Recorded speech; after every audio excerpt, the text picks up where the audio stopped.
मैं नालंदा बोल रहा हूँ। एक समय में विश्व का सबसे बड़ा विश्वविद्यालय। मैं दुनिया का पहला आवासीय विश्वविद्यालय था, जहाँ 10,000 से अधिक विद्यार्थी रहते और शिक्षा ग्रहण करते।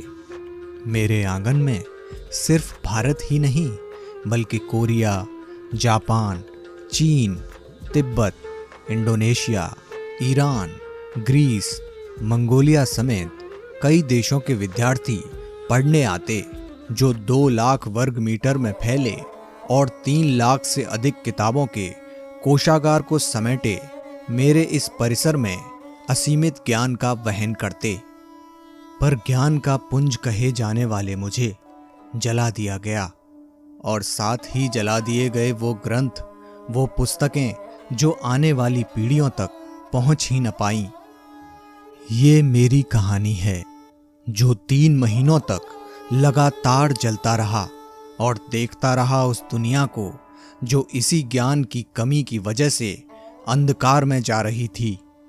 हजारों दुर्लभ ग्रंथ मेरे आंसुओं में हमेशा के लिए विलुप्त हो गए। ये मेरी कहानी है। नालंदा विश्वविद्यालय विश्व का सबसे बड़ा और तक्षशिला के बाद सबसे पुराना विश्वविद्यालय।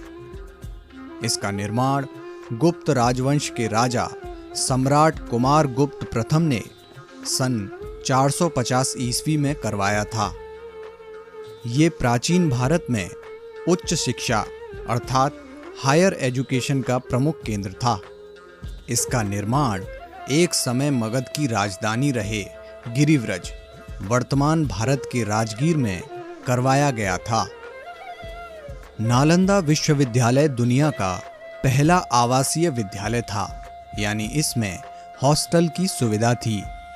यहाँ पढ़ने वाले विद्यार्थी यहीं परिसर में ही रहते थे।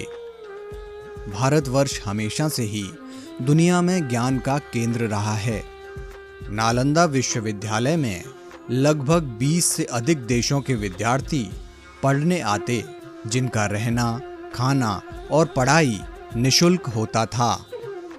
एक बार में लगभग 10,000 से ज़्यादा विद्यार्थी यहाँ पढ़ते, जिनकी चयन प्रक्रिया मेरिट के आधार पर होती। इन 10,000 विद्यार्थियों के लिए लगभग 2,500 से ज़्यादा अध्यापक नियुक्त थे। नालंदा के छात्रों को literature, astrology, psychology, law, astronomy, science, maths, architecture, economics और मेडिकल साइंस समेत कई विषयों को पढ़ाया जाता। नालंदा विश्वविद्यालय स्थापत्य कला का एक अद्भुत नमूना था। इसमें 300 कमरे, 7 बड़े बड़े हॉल, 10 मंदिर और कई अध्ययन कक्षों के साथ एक विशाल 9 मंजिला पुस्तकालय भी था। पुस्तकालय के 9 मंजिल 3 भागों में बटे हुए थे, जिनके नाम रत्नरंजक, रत्नोदधि और रत्न सागर थे। नालंदा के पुस्तकालय में 3 लाख से अधिक किताबें, ग्रंथ और पांडुलिपियां थीं। नालंदा विश्वविद्यालय आधुनिक शिक्षा के साथ साथ आध्यात्म का भी एक बड़ा केंद्र था।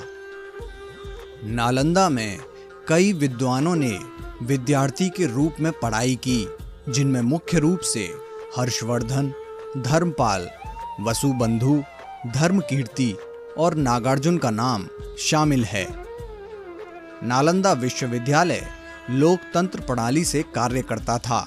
विश्वविद्यालय का प्रबंधन कुलपति अपनी 2 समितियों के साथ करते। एक समिति शिक्षा का कार्य देखती, दूसरी समिति आर्थिक व्यवस्था और प्रशासन को संभालती। राज्य की ओर से विश्वविद्यालय को 200 गांव दान किए गए थे, जिनकी आय और अनाज से छात्रों के खाने और रहने की व्यवस्था की जाती। नालंदा में छात्र संघ का चुनाव भी होता। जीता हुआ संघ छात्रों के हितों के बारे में काम करता। ये सिस्टम आधुनिक प्रणाली में भी हमें देखने को मिलता है। समय के साथ गुप्त वंश के पतन के बाद भी आने वाले सभी शासकों ने इसके संरक्षण में योगदान दिया। समय बीतता गया और नालंदा की चमक पूरी दुनिया को रोशनी दे रही थी। लेकिन सन 1199 में मोहम्मद बिन बख्तियार खिलजी नामक एक तुर्क लुटेरे की नज़र नालंदा पर पड़ी। अफगानिस्तान के खलज कबीले में पैदा हुआ बख्तियार 1193 में कुतुबुद्दीन ऐबक की सेना में काम करने भारत घुस आया। खिलजी धर्मांध और बर्बर था। सेना के पदों पर काम करते हुए उसने अपनी जगह बनाई और ताकत हाथ में आते ही उसने इस्लाम के नाम पर नालंदा विश्वविद्यालय पर हमला बोल दिया। हमला इतना बर्बर था कि निहत्थे और अनजान विद्यार्थियों, अध्यापकों और कई बौद्ध भिक्षुकों को काट डाला गया। हजारों की संख्या में संघार हुआ और इतने पर भी जब उसे चैन नहीं मिला तो उसने विश्व की सबसे बड़ी ज्ञान की धरोहर को आग लगा दी। किसी समाज अथवा देश की शिक्षा और ज्ञान ही उसकी आने वाली पीढ़ियों का आधार होता है। नालंदा धूं धूं कर 3 महीनों तक जलता रहा और उसके साथ जलती रही वो अनमोल हस्तलिपियां, वो ग्रंथ, वो पुस्तकें जिनकी कोई दूसरी प्रति नहीं थी।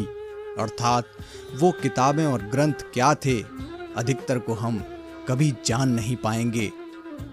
इसका सबसे बड़ा नुकसान ये हुआ कि भारतवर्ष के विरोधियों ने मनगढ़ंत इतिहास और ग्रंथों की गलत व्याख्याएं शुरू कर दी।